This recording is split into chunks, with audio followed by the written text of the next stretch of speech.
잡기 시간이 돌아왔습니다.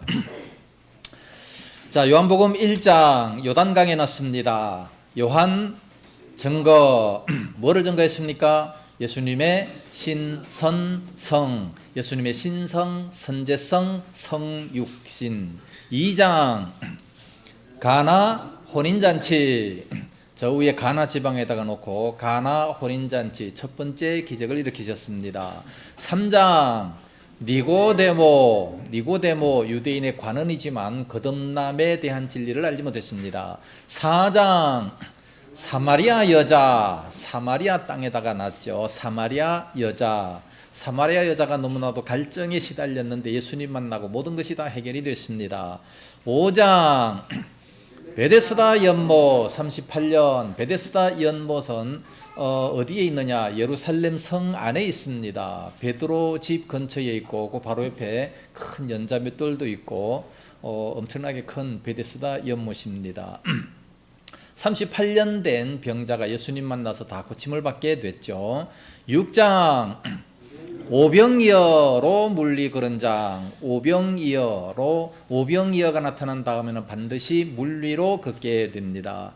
7장 초막절 예수, 성전 문지방에 서서 예수님께서 큰 소리로 외치셨습니다. 누구든지 목마르거든 내게로 와서 마시라. 그 물은 무슨 물이요? 성령의 물입니다. 8장 가늠한 여자가 돌에 맞아 죽을 지경에 있었지만 그러나 예수님 만나서 살리심을 받았습니다. 9장 맹인을 걸어놓고 맹인으로 된 것이 누구의 죄 때문입니까? 부모입니까? 본인입니까? 둘 다 아니고 하나님의 뜻을, 하나님의 영광을 나타내기 위한 병이다 말씀했습니다. 10장 목자장, 지팡이를 걸어놨기 때문에 목자는 어떤 목자가 있느냐? 선한 목자, 삭군 목자. 선한 목자는 양들을 위해서 목숨을 버리는 자, 삭군은 어려운 일이 오면은 도망가는 자. 11장 나사로 살림, 무덤을 그려놓고 십자가를 걸어놨습니다. 거기에서 이제 죽은 지 나흘이나 됐지만 벌떡 일어나게 되는, 다시 사는 역사가 있었습니다. 예수님의 말씀은 대단한 능력이 있죠. 권능이 있어서 그 말씀은 능치 못하심이 없다 말씀합니다. 12장 입성, 향유 부음 받고 입성입니다. 입성을 했기 때문에 그래서 문지방에다가 문 대문에다가 놨습니다. 13장 세족식 입성하시고 난 이후에 제자들의 발을 씻기셨습니다. 주와 선생이 됐음에도 불구하고 그렇게 섬겼다 말씀합니다. 그것을 알고 행하면 복이 있다 말씀합니다. 14장 약속장, 반지를 걸어놨습니다. 반지를 걸어놨기 때문에 약속, 무슨 약속을 했느냐? 천성평, 천국에 대한, 천국의 처소를 준비하러 간다. 천국의 처소를 준비하러 가면 내가 이렇게 가는 것이 오히려 너희에게 유익이다. 왜냐하면 성령을 보내주시기 때문이다. 성령을 보내주시게 되면 너희에게 평안이 임하게 된다라는 것을 약속해 주십니다. 그래서 내가 가는 것이 너에게 손해가 아니라 훨씬 더 유익이다라는 것을 말씀해 주시죠. 그러니까 두려워하지 말라는 거죠. 15장 포도나무 비유, 나는 포도나무요 너희는 가지니 농부는 아버지. 가지된 우리는 해야 할 일이 열매를 맺는 겁니다. 16장 성령 사역, 그래서 성령의 불을 걸어놨습니다. 성령 사역, 무슨 사역을 하시느냐? 죄, 진, 주 구별입니다. 죄에 대해서, 의에 대해서, 심판에 대해서 책망하리라. 진리로 인도하고 주님께 영광 돌리는, 이것이 바로 성령 사역입니다. 성령 충만 받았다고 그냥 이상한 방언만 해제끼고 하나님 영광 다 가리는 그런 것이 성령 사역 아닙니다. 17장 중보기도, 예수님의 지저스 제의를 제의에다가 17장을 놓고 중보기도 하셨습니다. 예수님은 십자가 지시기 전에 먼저 중보기도로 충분히 하시고 제자들을 위해서 기도했고 모든 믿는 자들을 위해서 기도하셨습니다. 그 다음에 18장 겟세마네 동산이니까 이제 예루살렘 바깥에 산에 겟세마네 동산에서 열심히 기도하셨습니다. 잡히기 전날 밤에도 열심히 기도하셨기 때문에 그러므로 그런 고난도 이길 수가 있었습니다. 그러면서 제자들에게 너희도 시험 들지 않기 위해서 깨어서 기도해라. 그런데 그들은 너무 피곤해가지고 졸았죠. 육신이 너무 피곤해서 졸고 말았습니다. 졸았더니 결국은 시험에 들어버리고 말았죠. 다 예수님을 버리고 도망을 갔습니다. 죽는 데까지 주님을 버리지 않고 따르겠나이다 결심했던 자 누구요? 베드로, 수제자였지만 그도 역시 예수님을 버리고 도망갈 수밖에 없었습니다. 그러므로 기도하지 아니하면 시험 든다는 얘기예요. 그래서 시험 들지 않기 위해서 깨어서 기도해라 말씀하고 있습니다. 19장 십자가에다 놨기 때문에 십자가를 지었습니다. 십자가에서 가상칠언 7마디 말씀을 하시고 마지막에 다 이루었다 말씀하시고 운명을 하셨습니다. 20장 부활하시고 누구를 만났느냐? 막 11제자를 만났습니다. 막달라 마리아와 10제자, 도마가 없는 10제자, 그리고 도마가 있는 11제자를 만났습니다. 믿음 없는 자가 되고 믿는 자가 되라. 보지 못하고 믿는 자가 오히려 더 복이 있다 말씀합니다. 모든 증거를 다 제시했음에도 불구하고 못 믿는 사람들 많잖아요. 구약시대 이스라엘 백성들 보세요. 그 증거가 얼마나 많이 나타났어요. 10가지 재앙이 나타난 그때가 성경 역사 중에서 가장 많은 기적이 나타났음에도 불구하고 그들은 불신한 걸 가졌잖아요. 그래서 사막에서 다 죽을 수밖에 없었던 겁니다. 그러나 그런 걸 보지 못하고 믿는 오늘날 우리들이 훨씬 더 복이 있는 백성들인 줄로 믿습니다. 21장 마지막에 21장 7제자 만남 갈릴리 바다에다가 놓고 7제자를 만났습니다. 거기에서 153 153은 153마리 고기를 잡았다. 제자들이 갈릴리 바다에 있을 때 너희에게 고기가 있느냐 예수님께서 물었어요. 한 마리도 못 잡았습니다. 그때 뭐라 그랬습니까? 배 오른편에 던져라. 누가복음 5장에는 깊은 데로 가서 그물을 내려라. 그랬더니 2배에 잠기게 되었다. 요한복음 21장에는 배 오른편에 던지라. 그런데 큰 고기가 153마리나 잡혔다. 그리고 3은 3번 물었죠. 베드로에게 3번 네가 나를 사랑하느냐 물으셨습니다. 3번 부인이 있기 때문에 3번 묻는 거 당연하죠. 자, 몇 장까지 했습니까? 4장 하다가 말았죠. 4장은 사마리아 여자입니다. 사마리아 여자는 정말 갈증이 가득했던 그런 여자였죠. 결혼을 5번씩이나 했지만 그럼에도 불구하고 진정한 만족을 누리지 못했던 자. 그러니까 사람을 통해서 진정한 만족을 누리려고 하면 안 됩니다. 아무리 바꿔봤자 할 수가 없는 거죠. 사람은 우리들에게 진정한 만족을 줄 수가 없습니다. 혹시나 해석하라 봤지만 역시나 똑같을 수밖에 없다는 거지요. 물질 역시 마찬가지고 모든 것은 다 마찬가지입니다. 그래서 예수님께서 찾아가셔서 이제 처음부터 나를 믿으라. 그래서 믿겠습니까? 안 믿죠. 그래서 물을 좀 달라. 처음부터 이제 그가 하는 관심사를 제일 먼저 말씀을 하시고 차츰차츰 이제 들어가게 되는 겁니다. 내가 주는 물을 마시는 자는 영원히 목마르지 아니하리니 내가 주는 물은 그 속에서 영생하도록 솟아나는 샘물이 되리라 말씀했어요. 이 물은 무슨 물이라? 무슨 물이라 그랬죠? 요한복음 7장에 보면 초막절 예수가 나옵니다. 초막절에 예수님께서 문지방에 서서 큰 소리로 외칩니다. 누구든지 목마르거든 내게로 와서 마시라. 나를 믿는 자는 영원히 목마르지 아니할 텐데 왜 그러느냐? 속에서 솟아나는 샘물이 되기 때문에 그렇다 말씀했습니다. 그래서 이 물은 바로 성령을 가리켜 말씀하신 것이다. 그렇게 기록하고 있습니다. 그래서 이 물은 바로 성령의 물입니다. 우리가 성령에 충만하면 인생에 목마르지 않다는 말씀이죠. 그래서 15절에 여자가 이르되 주여 그런 물을 내게 주사 목마르지도 않고 또 여기 물 길러로 오지도 않게 하옵소서. 대낮에 물길로 오니까 얼마나 힘들겠습니까? 물길로 오지도 않게 하옵소서.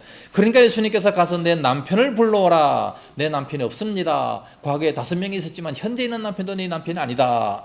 뭐 자기의 모든 것을 다 그냥 말해버리는 거예요. 다 자기의 과거를 흔히 알고 있으니까 깜짝 놀래가지고 주여 내가 보니 당신은 선지자로소이다. 선지자다. 처음에는 유대인이라 그래놓고 또 그 다음에는 선생 그래놓고서 그 다음에 이렇게 선지자로 점점 이렇게 발전이 됩니다. 20절에 보면 우리 조상들은 이 산에서 예배하였는데 당신들의 말은 예배할 곳이 예루살렘에 있다 하더이다. 이 산은 무슨 산입니까? 사마리아 사람은 어디에서 예배를 드렸습니까? 이 산에서 예배 드렸어요. 이 산은 어디입니까? 거리심산. 사마리아에는 2개의 산이 있습니다. 거리심산과 에발산이 있습니다. 신명기 27장에 보면 신명기 27장의 장제목이 에그아멘. 에그아멘이 뭐냐? 에발산에서 축복을 선포할 때 아멘하고 거리심산에서 저주를 선포할 때도 아멘해라. 그리고 여러 가지 아멘을 저주를 선포할 때도 아멘해라. 정말해서 부모를 공경하지 아니하는 자는 저주를 받으라 할 것, 저주를 받는다라고 말하면 아멘할 것이요. 또 뭐 그 형제의 아내를 취하는 자는 저주를 받을 것이라 하면 아멘할 것이요. 이런 여러 가지 불법을 행하는 자들은 다 저주를 받을 것이다. 그러면 아멘하고 받아들여라. 그것이 바로 에그 아멘. 에발산에서는 저주를 선포하고 거리심산에서는 축복을 선포한다. 그러니까 이 거리심산이 어디냐? 그 산에서 예배를 했다. 누가? 사마리아 사람들이. 왜 사마리아 사람들이 거리심산에서 예배 드립니까? 지난주에 대충 말씀을 드렸는데 솔로몬 아들이 정치를 잘못해가지고 나라가 2개로 갈라졌잖아요. 르호보암이라는 왕이 정치를 잘못해서 막 세금을 너무나도 많이 징치하고 하니까 그 반역자가 일어났습니다. 여로보암이라는 반역자가 일어나가지고 10지파를 데리고 북쪽으로 올라갔어요. 그래서 이스라엘 민족이 2 나라로 갈라지잖아요. 남쪽 유다 지파와 북쪽 이스라엘 지파 이렇게 갈라지게 되는데 북쪽에는 10지파 상당히 인원이 많고 남쪽에는 2지파밖에 없어요. 그런데 그 남쪽 유다에는 뭐가 있습니까? 예루살렘 성전이 있는 거예요. 예루살렘 성전이 있기 때문에 이스라엘 백성들은 누구든지 예루살렘 성전에 가서 예배를 드려야 되잖아요. 그런데 북쪽으로 갔기 때문에 딱 휴전선을 걸어놓고 못 오는 거예요. 어떡합니까? 그래서 사마리아 사람이 여로보암이 꾀를 냈어요. 3가지 꾀를 냈는데 그 첫째가 뭐냐? 그 예루살렘 성전에 갈 필요가 없다. 송아지 2마리를 만들어 놓고 이게 바로 너희를 이끌어낸 하나님이다. 송아지한테 경배하도록 만들었습니다. 그 첫 번째 죄고, 2번째 죄는 남쪽 유다와 그리고 제사장 지파들이 레위 지파가 거기에 2 지파가 남았단 말이에요. 레위 지파가 전부 다 남쪽에 있으니까 제사장이 아무도 없어요. 누구를 세워야 됩니까? 아무나 원하는 자는 누구든지 제사장을 삼았어요. 이게 큰 죄가 됐습니다. 2번째 죄고, 3번째 죄는 절기를 자기 마음대로 바꿨습니다. 절기 때가 하필 농번기 때 제일 바쁠 때 절기를 해가지고 일주일씩 그냥 그 예루살렘 성전 가서 예배를 드려야 되거든요. 너무 바쁠 때니까 편할 때 예배 드려라. 절기를 지 맘대로 바꿉니다. 이게 여로보암의 가장 큰 죄. 그래서 구약 성경에 보면 여로보암의 길을 따랐더라. 이거는 큰 죄입니다. 이 3가지를 따랐다는 거예요. 다윗의 길을 따랐더라. 그건 정통입니다. 정통 유대인. 그래서 이 사마리아에는 그 산에다가 이 송아지를 2마리 갖다 놓고 거기서 이제 예배를 드리게 되는 겁니다. 그래서 이 산에서 우리 조상들은 이 산에서 예배를 했는데 너희 유대인들은 당신들의 말은 예루살렘에 예배할 곳이 있다 하더이다. 우리 어디 가서 예배 드려야 되냐? 그러니까 이 사마리아 여인은 사마리아 땅에서 비록 송아지한테 예배를 드렸지만 그러나 그 마음이 항상 진정한 만족을 누리지를 못한 거죠. 우상에게 예배를 드렸는데 무슨 만족이 있겠습니까? 네? 하나님 앞에 예배를 드려야죠. 그래서 예수님께서 말씀하십니다. 21절에 예수께서 이르시되 여자여 내 말을 믿으라. 이 산에서도 말고 예루살렘에서도 말고 너희가 아버지께 예배할 때가 이르리라. 그 예배할 때가 언제입니까? 예? 23절에 아버지께 참으로 예배하는 자들은 영과 진리로 예배할 때가 오나니 곧 이때라. 아버지께서는 자에게 이렇게 예배하는 자들을 찾으시느니라. 이때라. 지금 예수님 때부터 영과 진리로 예배를 한다 말씀합니다. 그래서 예수님으로부터 예수님께서 십자가에서 이제 우리들의 모든 죄를 대신해서 지시고 죽고 난 이후에 구원을 완성하고 난 이후에는 영과 진리로 예배를 드려야 된다는 말씀입니다. 그래서 22절에 너희는 알지 못하는 것을 예배하고 우리는 아는 것을 예배하노니 이는 구원이 유대인에게서 남이라. 너희는 알지 못하는 것을 지금까지 예배했어요. 송아지가 무슨 구원을 줍니까? 네? 알지 못하는 것을 예배했지만 그러나 구원이 어디에서 난다고요? 유대인에게. 왜 유대인에게서 납니까? 왜 구원이 유대인한테서 납니까? 네? 유대인의 사명이 뭐예요?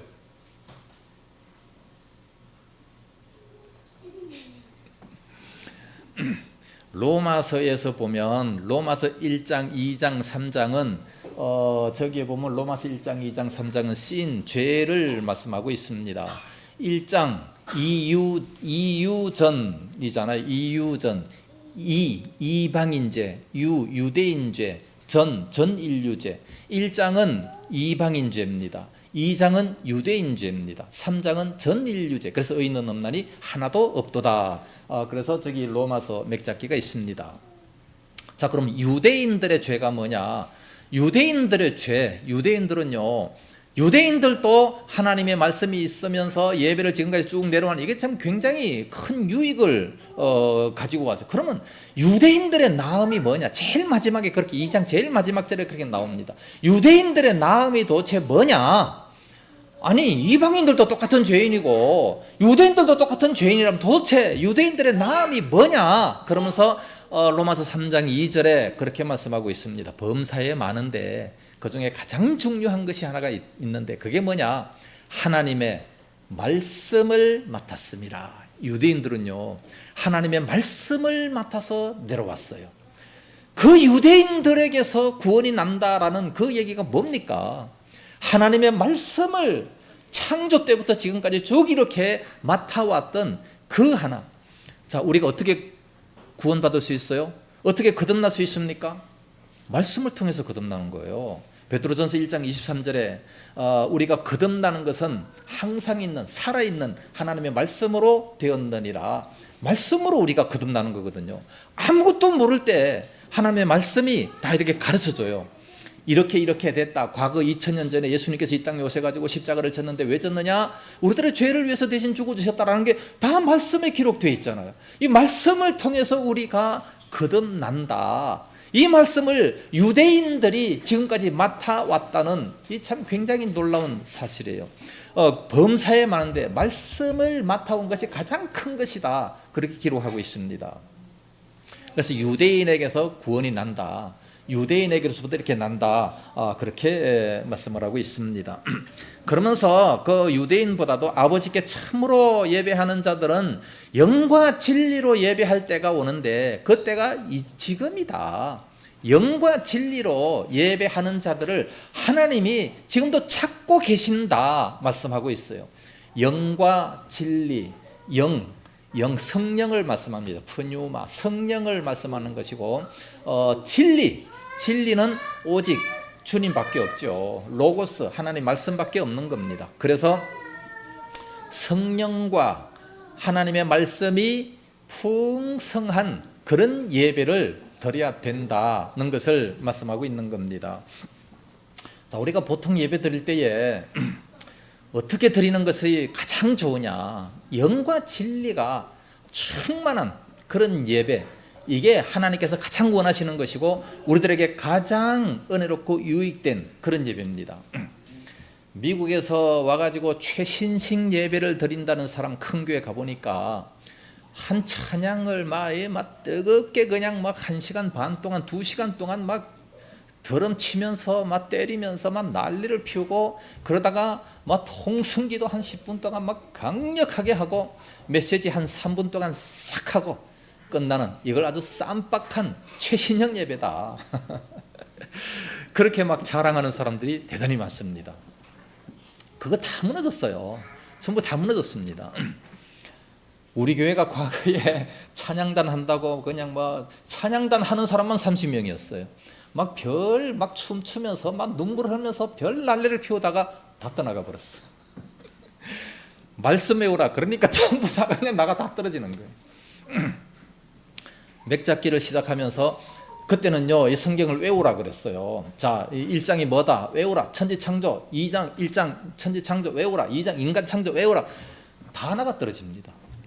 말씀 외우라니까 다 그냥 그거 다 아는 말씀이에요. 알기는 뭘 알아.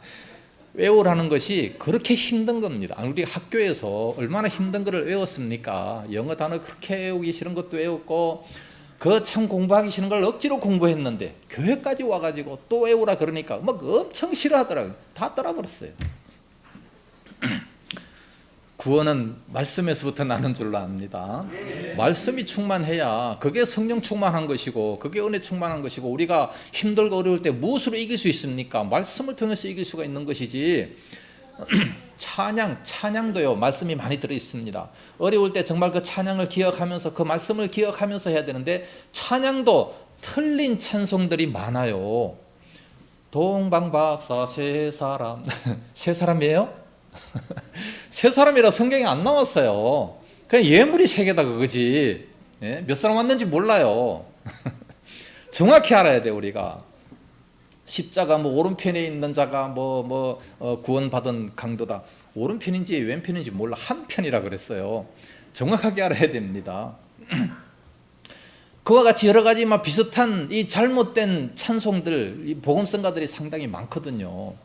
우린 참 정확하게 잘 이렇게 말씀을 통해서 알아야 되는데, 그래서 말씀을 우리는 깊이 알아야 되고, 영과 진리가 충만한 그런 예배를 주님께서는 기다리시고 계신다는 거예요. 근데 그렇지를 못하고 엉뚱한 소리만 그냥 많이 하는 사람들이 얼마나 많습니까? 예. 이상한 간증들만 하다가 성경은 한 구절 읽어놓고 전혀 다른 얘기를 하다가 간증 얘기만 잔뜩 하다 끝나는데 그 간증이 은혜스럽다고 하는 사람들이 또 대단히 많아요. 그래서 연예인들 간증하는 사람들을 불러다가 간증 집회한다 그러면 사람들이 꽉 모이잖아요.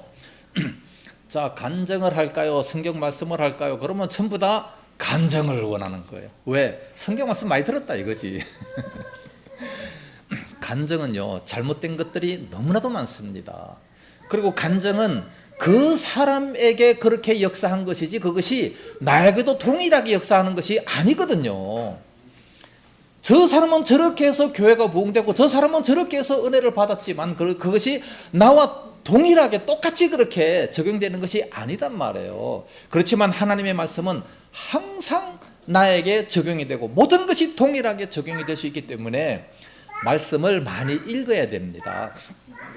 여러분들 개인적으로 말씀을 좀 많이 읽고 그리고 말씀을 좀 많이 들어서 그 말씀이 내 심령 속에 있어져야 됩니다. 난 만날 들어도 다 잊어먹고 잊어먹어도 상관없어요. 괜찮아요. 지난주 설교 제목이 뭐냐 자꾸 묻지만 그건 몰라도 괜찮습니다. 나도 잘 몰라요. 부산 세계로 교회 손윤부 목사 그 아주 유명한 사람이잖아요. 교회가 엄청나게 부흥이 되는데 이분이 처음에는 그랬어요. 지난주 그 설교 제목 같은 거 하고 구역 예배 때 이제 그런 걸 자꾸 묻고 이렇게 하려고 하니까 그걸 모르더라는 거예요. 그걸 잘 모르니까 모르면서 성도가 하는 얘기가 그걸 우리가 어떻게 외웁니까? 목사님은 아세요? 가만히 생각해보니 자기도 모르겠더라는 거예요. 자기도 지난주 설교 제목이 내가 뭔 설교했지 한번 목사는요 사실 그래 설교 한번 해놓고 접어놓고 또 다른 설교 제목을 이렇게 해서 준비하다가 보면 지난주 뭐 했는지 모를 때가 많아요. 사실 나도 그렇습니다. 잘 모를 때가 많은데 우리 초 목사님은 머리가 너무 좋아가지고 다 외웁니다. 그 소리를 딱 들어보고 참 모르는 것이 많구나. 성도들 보고 외우라고 난 그래서 강조를 안 해. 그냥 계속 듣다가 보면 듣는 것 자체가 복이다라고 생각하는 겁니다. 이 예언의 말씀을 읽는 자와 듣는 자들과 그 가운데 기록된 것을 지키는 자들이 복이 있도다. 요한계시록 1장 3절을 말씀하셨기 때문에 듣는 것 자체가 복이에요. 왜냐하면 필요할 때 또 성령님께서 생각나게 해주시기 때문에 필요할 때 생각난단 말이에요. 그냥 한번 들어놓으면 되는 거예요. 머리 좋은 사람은 외우면 훨씬 좋지. 물론 우리가 외우면요, 성경 말씀 외우면 그것처럼 좋은 거 없어요. 제가 청년 때 성경 말씀을 많이 외워놔가지고 그게 참 지금 얼마나 큰 유익이 됩니까? 그때 게을러가지고 성경 말씀을 안 외웠더라면 지금 이렇게 설교 못해요. 택도 없지 뭐. 안 그렇습니까? 외워놓으면 굉장한 유익이 있습니다. 우리가 대학교 가면 강의를 들어요. 강의를 들으면 그 강의가 원래 12주를 듣습니다. 12주에 한 강의 12주에 3학점을 받아요. 3학점. 뭐 중간고사 있고 기말고사 있고 뭐 그래서 빠지고 뭐 또 하게 이게 총 15주인데 12주 동안 강의를 듣습니다. 그것이 한 과목에 3학점. 옛날에는 그 1학점이고 0.5학점 이렇게 저 때는 그렇게 했었어요. 그런데 그것이 요즘에는 3학점으로 이렇게 굉장히 껑충 뛰어올랐습니다. 그 3학점에 돈이 얼마인 줄 아십니까? 서강대 같은 경우가 보통 한 30만 원 정도 지금 될 거예요. 그 한 학점에 그 한 과목 한 과목 그러니까 12 타임을 듣는 거죠. 자, 우리가 지금 주일날 오전 예배 한 번만 들으면 오전 예배 한 번만 들으면 한 달이면 4번 듣죠. 4번 들으면 몇 학점을 받아야 됩니까? 1학점을 받아야 돼요. 1학점. 1학점을 받고 오후까지 같이 예배 드렸다. 2학점을 받습니다. 자, 그것을 1년 동안 우리가 교회 나와서 예배를 드렸다. 얼마를 받습니까? 24학점을 받습니다. 1년 동안 우리가 이렇게 예배를 잘 드리면 대학교 그러니까 24학점 받는 거와 똑같은 거예요. 그런데 우리가 평생 동안 나와서 이렇게 다 잊어먹어도 계속해서 듣습니다. 이게 지금 굉장한 거예요, 이거. 사실 다 박사학위 다 받아야 돼요. 네? 박사학위 정도 받을 정도 10년 예수 믿으면 다 박사학위 다 받는 겁니다. 그 정도 실력조차 되는 거예요. 그러니까 뭐 학지로 막 안 외워도 저절로 그렇게 돼요. 10년 교회 나와 보세요. 예? 예수 믿는 도리를 흔히 다 할 수 있잖아요. 청량리에 가나안 교회 가면 그 거리 노숙자들 막 강제로 다 데려다 놓고 그리고 예배를 드리잖아요. 매일 전 예배 드립니다. 한 2주 동안 찬송도 안 부르고 가만히 그냥 앉아 있대요. 뭐 들어왔으니까 자 먹고 살려면 자주간 들어와야 되니까 뭐 그 술도 못 먹고 담배 안 피우기 2가지 조건이에요. 그 2가지 조건에 들어와서 먹여주고 입혀주고 재워주고 다 하는 겁니다.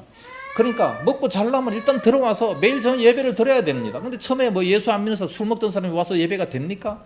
와가지고 찬송을 막 1시간씩 하는데 입도 뻥끗 안 하고 뒤에 그냥 탁 앉아 있다는 거예요. 그러다가 한 일주일 정도 지나면 조금씩 뻥끗 하다가 한 2주 지나면 다 따라 부른대요. 2주 되니까 다 따라 부르잖아요. 찬송을 다 따라 불러요. 한 달 정도 되면요 막 신나게 불러요. 신나게. 우리가 1년 동안 예수 믿어보세요. 도사가 돼야 되는 겁니다. 예수님의 제자들은 3년 따라다녔는데 사도가 됐어. 사도. 네? 자, 우리는 못 깨달아 알아도 자 하나님의 말씀이라면 무조건 아멘 하고 그리고 열심히 나오다 보면 다 사도가 될 수 있습니다. 네? 신약의 성도들이 얼마나 큰 복을 받은 건데요. 그래서 자 영과 진리로 예배할 때가 오느니 곧 이때다. 이렇게 예배하는 자들을 찾으시느니라. 24절에 하나님은 영이시니 예배하는 자가 영과 진리로 예배할지니라. 자, 왜 우리가 영과 진리로 예배를 해야 되느냐? 하나님은 영이시기 때문에 그래요. 영. 자, 하나님이 왜 안 보이냐? 영이시니까 안 보이죠. 예수님은 육체를 입고 오셨어요. 성령 하나님도 영이셔요. 성부 하나님도 영이십니다. 당연히 안 보이죠. 예, 영이시니까. 그러나 이후에 우리가 천국 가면 아마 영적인 눈을 가졌기 때문에 다 알아볼 수 있게 될 겁니다. 하나님은 영이시니 예배하는 자가 영과 진리로 예배할지니라. 그래서 우리는 성령이 충만한 그런 예배, 그리고 말씀이 충만한 그런 예배를 드려야 됩니다. 말씀을 간절히 사모하는 그런 자, 사모하는 그 영혼을 하나님은 언제나 만족하게 만들어 주십니다.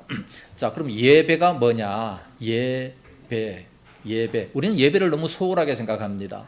너무 소홀하게 생각해서 그냥 와가지고 뭐 예배 1시간만 드리면 그러면 내 사명 끝났다라고 생각을 하는데, 이 예배가 어떤 예배냐? 이 예배라고 하는 이 단어 자체가 예를 다하여, 배하는 것, 이게 예배예요. 예를 다해, 내 모든 예절과 내 모든 예를 다해서 절하는 것, 이게 예배입니다. 경배, 찬양할 때 뭐 경배할지니라, 뭐는 경배를 많이 합니다. 경외하는 심령을 가지고 배하는 겁니다. 배가 뭐냐? 절하는 겁니다. 하나님께 진정한 마음으로 예를 다해서 절하는, 이게 예배예요. 그냥 와가지고 잠깐 앉아있다가 졸다가 가면 1시간 때웠다, 그래서 예배 다 끝났다, 주일 성수했다, 그거 아니에요. 네? 절대 그거 아닙니다. 예를 다해서 배를 드리는 것, 이게 예배인데 오늘날 너무나도 이 예배가 남용이 되어 있습니다. 과거에 우리가 처음에 예배를 드릴 때는 영국 사람들이 어떻게 예배 드렸습니까? 자리에 앉아서 들었어요. 무릎 꿇고 예배 드렸습니다. 청교도들이 나오기 전에 그 사람들은요, 일반 자리에 그냥 이 돗자리에서 무릎을 꿇고 예배를 드립니다. 무릎을 꿇고 예배를 드리다 보니까 그게 너무 힘들었어요. 너무 힘들다 보니까 똑바로 이제 앉았습니다. 막 이제 무릎이 아프고 막 그러니까 똑바로 이렇게 앉아서 예배를 드렸어요. 그리고 뭐 이제 경배할 때 막 같이 절도 하고 그러면서 예배를 드렸어요. 그러다가 이 배도 나오고 이 앉아 있는 게 너무 힘들다. 그래서 의자를 만들었습니다. 나무 의자, 딱딱한 나무 의자. 그것도 이렇게 딱 직각으로 된 거, 이런 거 있죠, 이런 거. 딱 직각으로 된 요런 나무 의자를 딱 만들어 가지고 거기에 이렇게 딱 앉아서 꼼짝 안 하고 그러고 예배 드렸어요. 그 똑바로 앉아 있으니까 이것도 힘들다. 조금 편하게, 조금 눕고 좀 더 눕고 좀 더 눕고 그다음에 좀 더 눕고 팔짱 끼고, 그럼 엉덩이가 좀 아프다. 방석도 놓고 그러다 보니까 나중에 이런 의자가 발전이 된 거예요. 이런 의자가 발전이 돼가지고 이제 이렇게 앉아서 예배를 드려가, 좀 덥다 에어컨, 좀 춥다 온풍기 아주 좋은 시설로 이렇게 이제 빌딩 같은 이런 너무 좋은 시설로 들어와서 예배를 드립니다. 이렇게 예배를 드리다 보니까 그때 온 사람들은 처음에 우리가 예배 드렸던 그 심정을 몰라요. 모르다 보니까 이게 예배인가 보다, 그냥 그렇게 생각을 하는 거예요. 그래서 너무 편하게 이렇게 예배 드리다 보니까 조금 더우면 불평하고, 의자가 조금 찢어지면 불평하고 다 불평해요. 그러나 예배라고 하는 것이 뭐냐? 예를 다해서 진정으로 큰 절을 하면서 이 경배 드리는, 이게 예배입니다. 그러면 지금 누가 그런 식으로 예배를 드리냐? 이단들은 그렇게 해요. 예? 아랍 종교들 그렇게 하잖아요. 알라신 섬기는 사람들. 이 사람들은요, 내 중동 지방에도 가보니까 트럭 운전사들이 트럭을 몰고 가다가 딱 시간 되면 딱 차 세워요. 세우고 돗자리 갖다 놓습니다. 바퀴 옆에 그 그늘로 딱 가가지고 딱 돗자리 깔고, 그리고 딱 무릎 꿇고 경배를 해요. 진정으로 이렇게 막 경배를 하고, 그러니까 가만히 봤어요. 한 5분 정도, 한 10분 정도 막 이렇게 뭐라고 하더니 막 이렇게 경배를 하더니, 그 다음에 다 끝나고 난 다음에 또 자리를 긋고 또 이렇게 올라타서 또 운전하고 가고. 운전하고 가다가도 시간이 되니까 옆에 차 세워놓고 그렇게 경배를 하고 간단 말이에요. 그렇게 경배를 하니까 경배한 것 같지요.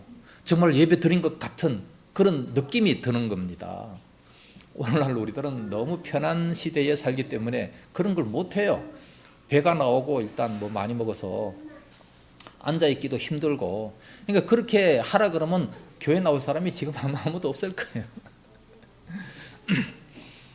그래서 진정으로 그 마음이 중요하다. 그래서 마음만 우리가 하나님 앞에 바로 서자 했는데, 뭐 너무 좋은 환경에서 그 마음이 그렇게 가겠습니까? 사실 그러나 참으로 우리는 예를 다해서 배하는, 이게 예배라는 사실을 알고 예배하는 자가 영과 진리로 예배할 수 있어야 됩니다. 자, 25절에 보면 여자가 이르되 메시아고 그리스도라 하는 이가 오실 줄을 내가 아노니 그가 오시면 모든 것을 우리에게 알려주시리이다. 그러니까 지금 이 여자도 메시아를 기다리고 있는 겁니다. 구약 시대 때부터 그 오시겠다고 한 그 메시아가 지금 언제 오시겠느냐, 그걸 기다리고 있는 거지요. 그러니까 예배하는 자가 이렇게 영과 진리로 예배해라. 그때가 곧 이때다. 그러니까 메시아가 곧 올 텐데 메시아가 언제 오느냐? 그리스도라 하는 이가 오시면 내가 모든 것을 다 이렇게 우리들에게 알려주겠다. 그래서 26절에 예수께서 이르시되 네게 말하는 내가 그라, 내가 바로 메시아다. 직접적으로 이렇게 딱 말씀하시지 않습니까? 바로 이렇게 말씀하시니까 거기에 큰 감동을 받습니다. 그래서 28절에 여자가 물동이를 버려두고 동네로 들어가서 사람들에게 이르되 내가 행한 모든 일을 내게 말한 사람을 와서 보라. 이는 그리스도가 아니냐 하니 그리스도를 진정으로 만났습니다. 사마리아 여자가 그렇게 참 외롭고 답답하고 그랬었는데 이제 진정으로 그리스도를 만났어요. 그리스도를 만나고 나니까 물동이를 버려두고 가장 중요하게 지금 그 더운 날씨에 물동이를 이고 와서 물을 가지고 가야 살 수 있는데 밥도 해먹고 씻기도 하고 그렇게 해먹으시는데 물동이를 버려뒀어요. 아니 이렇게 중요한 걸 가지고 가야지 왜 버려두고 갑니까? 베드로도 누가복음 5장 맨 끝에 보면 모든 것을 다 버려두고 예수를 쫓으니라 그랬습니다. 버려두고 갔다. 마태복음 13장에 보면 비유장이 나옵니다. 거기 보면 값진 진주를 발견하며 또 값진 밭에 있는 값진 보화를 발견했을 때에 전 재산을 다 팔아서 그 밭을 샀느니라 말씀하고 있습니다. 값진 보화, 값진 진주를 내가 만났다라고 한다면 모든 재산을 다 팔아서라도 그 밭을 살 충분한 이유가 있고 충분한 값어치가 있잖아요. 그렇죠? 그보다 훨씬 더 값어치가 있기 때문에 그래서 모든 것을 버려둔다 할지라도 결코 손해가 아닌 거죠. 마치 어린아이가 사탕이 너무 좋아가지고 그거 붙잡고 그냥 절대 딴 사람 안 주려고 하는데 훨씬 더 맛있는 비스켓을 갖다 가지고 훨씬 더 많은 다른 초콜릿을 갖다 주고 하면은 사탕 다 버리고 그리고 더 맛있는 걸 먹는단 말이에요. 그와 마찬가지로 지금 이 사마리아 여자는 너무나도 지금 귀중한 그리스도를 만났다. 내가 지금 메시아를 만났다. 막 흥분되는 거예요. 막 이제 성령의 충만함을 받는 거죠. 그래서 29절에 내가 행한 모든 일을 내게 말한 사람을 와서 보라. 이는 그리스도가 아니냐. 그들이 동네에서 나와 예수께로 오더라. 전도는 이렇게 하는 겁니다. 내가 충만하면 저절로 말하게 돼요. 내가 막 그리스도로 충만하고 말씀으로 충만하면 막 말하고 싶어져. 그냥 자꾸 이런 말을 하고 싶어가지고 사람들을 만나서 이 복음을 막 전하게 되는 겁니다. 그래서 막 성령의 충만 받아서 성령의 춤을 추면서 말씀을 막 전해야 되는데 그렇지를 못하고 예수 가라사대 뭐 그랬대. 그러면은 복음이 안 먹히는 겁니다. 과거에도 내가 전에 그런 얘기를 많이 했죠. 호랑이를 만나라. 우리 교사들, 주일학교 선생님들은 호랑이를 만나야 됩니다. 무슨 소리냐? 직접 호랑이를 만난 사람과 호랑이를 만났다는 사람에게 들은 것을 전하는 사람은 천지 차이다. 예? 내가 깊은 산 속에 가가지고 막 어떻게 하다 보니까 호랑이가 왔어요. 호랑이가 왔는데 막 그 호랑이를 막 피해가지고 도망으로나 막 구사일생으로 막 전 성력을 내가지고 진짜 막 제트 비행기처럼 막 뛰어서 막 담을 넘어서 이렇게 내가 와서 구사일생으로 살았다. 이 사람의 간증을 들으면요, 막 진짜 살아있어요. 막 신납니다. 그런데 그 소리를 전해 들은 사람은 누가 그랬대. 거기서 그냥 끝나버리고 말아요.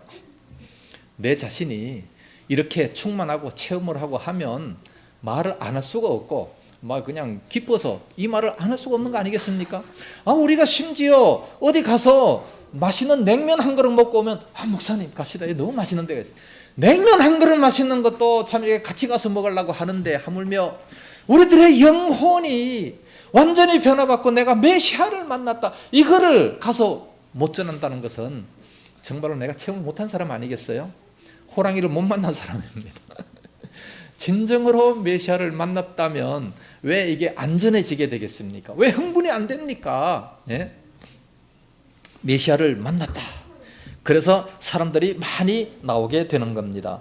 그 사이에 제자들이 와가지고 청가대 라비어 잡수서 내게는 나의 양식이 별도로 있다. 그러면서 육신의 배고픔이 아니라 이렇게 성령에 충만한 것이 이게 충만한 기쁨이다 말씀합니다. 39절에 보면 여자의 말이 내가 행한 모든 것을 그가 내게 말하였다 정언하므로 그 동네 중에서 많은 사마리아인이 예수를 믿는지라. 사마리아인들이 예수께 와서 자기들과 함께 유하기를 청하니 거기서 이틀을 유하심에 예수의 말씀으로 말미암아 믿는 자가 더욱 많아 그랬습니다. 여기도 보면 예수님 앞에 메시아 앞에 나와서 예수님을 직접 눈으로 보고 목격을 했지만 그러나 그 말씀으로 예수의 말씀으로 말미암아 믿는 자가 더욱 많았다. 언제든지 말씀을 통해서 믿는 자가 많아지게 되는 겁니다. 자, 초대 교회 때 보면 사람들이 너무 이렇게 많이 나와가지고 이제 베드로와 요한이 말씀을 전가하려고 하니까 너무 힘들었어요. 그래서 요한복음 사도행전 6장에 보면 7 집사를 세웁니다. 7 집사를 세우고 뭐 성령 충만한 자, 지혜 충만한 자 7 집사를 세우고 난 이후에 사도들이 말씀만을 전가합니다. 기도하는 것과 말씀하는 것에 전무하겠다. 그렇게 해서 말씀을 전하니까 그 말씀이 훨씬 더 흥황해서 믿는 자가 더욱더 많아졌다라고 사도행전 6장 7절에 말씀하고 있습니다. 쭉 가다가 또 에베소 교회 가가지고 사도행전 19장에 가가지고 거기에서도 하나님의 말씀이 흥황하여 세력을 얻으니라. 말씀이 세력을 얻었기 때문에 말씀이 흥황하기 때문에 그러므로 믿는 자가 더욱더 많아지게 되는 것이지 내가 말을 잘하기 때문에 내 말이 아주 유능하기 때문에 그러므로 믿는 자가 많아졌다. 그것이 결코 아니라는 사실을 알아야 됩니다. 제가 지난주에 김용옥 강의를 좀 들었어요. 강의를 들으니까 그 유튜브를 통해서 좀 들었어요. 그러니까 그 사람이 참 성경에 대해서 아는 건 많아요. 아는 건 많은데 믿지를 않더구만 보니까. 그 중들을 막 잔뜩 모아놓고 그 큰 강의실에 중들을 잔뜩 모아놓고 이 강의를 하는데 성경에 대해서 강의합니다. 이 성경이 역사적인 사실이냐라는 것을 얘기를 하는데 이 성경 자체적인 내정을 믿는 것이 아니라 나 여호와의 입의 말씀이냐 이런 것을 믿는 게 아니고 역사적으로 학자들이 이 성경에 대해서 어떻게 말했느냐 이걸 훨씬 더 부각을 시켜가지고 그럴 수도 있고 안 그럴 수도 있다. 이런 식으로 막 설교를 하는 거예요. 그러니까 중들이 모여 앉아가지고 뭐 그냥 그러고만 있어요. 야, 그래서 참 저 김용옥 저 사람이 저렇게 텔레비로 아주 유명하게 유튜브로 유명하게 저렇게 뭐 요한복음도 막 영어로 강의하고 하는데 안 믿는 사람이 그렇게 한단 말이에요. 참 많이 아는 건 알지만 그러나 성령의 충만함을 하나도 못 받았어요, 이 사람은. 그래서 그런 사람들의 이 강의를 들으면 오히려 성경이 저럴 수도 있겠구나 라고 생각을 하는 거예요. 세상 사람들의 이 학자들이 말하는 그 학파들이 말하는 그거를 들으니까 안 그럴 수도 있다. 이거를 더 부각을 많이 시킨다는 거죠. 아니 온 천지와 만물이 하나님께서 지으셨다는 것을 우리가 어떻게 알아요? 히브리 11장 3절에 온 세계가 하나님의 말씀으로 지어진 줄을 아는데 어떻게? 믿음으로 그렇게 되어진 줄을 안다 그랬어요. 믿음 아니고서는 해결할 방법이 없어요. 아니 그 당시 사람이 있습니까 지금? 누구의 증거를 듣습니까? 모든 이 증거하는 사람이 있어야 되는데 증거하면서 다 죽었는데 벌써 태초에 있는 사람이 다 죽고 없어졌는데 어떻게 그걸 뭐 기록으로 남았습니까? 하나도 없잖아요. 오직 성경밖에. 믿음으로 하나님 온 세계가 하나님의 말씀으로 지어진 줄을 우리가 아나니 믿음으로 할 수 있어요. 뭘로 합니까? 네. 성경 말씀을 오직 믿음으로 알 수 있는 것이지 다른 것으로는 알 수 있는 것이 아니라는 것을 말씀합니다. 그러면서 이제 42절에 그 여자에게 말하되 이제 우리가 믿는 것은 네 말로 인함이 아니니 이는 우리가 친히 듣고 그가 참으로 세상의 구주신 줄 알미라 하였더라. 직접 이렇게 보니까 예수님을 보고 그 말씀을 듣고 하니까 확실하게 이제 믿게 됐다는 말씀입니다. 43절부터 54절 말씀까지는 이제 왕의 아들이 병이 들었는데 그 병든 것도 예수님께서 직접 찾아가시는 것이 아니라 원격 조종을 해서 그냥 말씀만 하시니까 그냥 다 낫게 된다는 것을 기록하고 있습니다. 그래서 말씀이 흥왕해야 돼. 교회도 말씀이 충만해야 됩니다. 그래야 사람들이 은혜 받고 위로받고 또 점점 더 성장되는 그런 역사가 있게 되는 것이지 말씀을 멀리하면 안 돼요. 항상 성경 말씀을 가장 최우선으로 해야 됩니다. 이 책이 중요하다는 것이 아니라 하나님의 말씀이 중요한 겁니다. 그걸 우리가 바로 이해해야 됩니다.